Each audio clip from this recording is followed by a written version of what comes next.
What's up mga Season Lords? For today's video ay bumisita nga kami sa mga sementeryo para magsindi sa aming mga yumaong mahal sa buhay mga Season Lords. Halos naman siguro ng mga Christians ay nagsindi talaga, diba mga Season Lords? Very thankful kami kasi hindi umulan at napakasikat ng araw. Kahit na mainit, bahala na.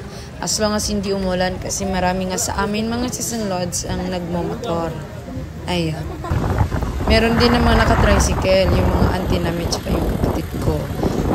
So, ganyan po kainit ang araw, sikat ang araw dito sa General Santos City.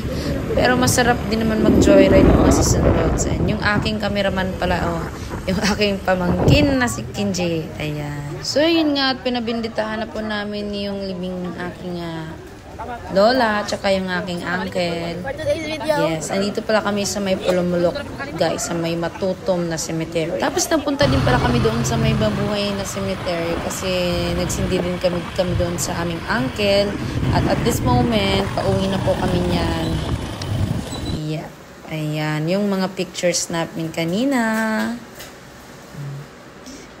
Thank you so much for watching mga Season Lords. Paalam!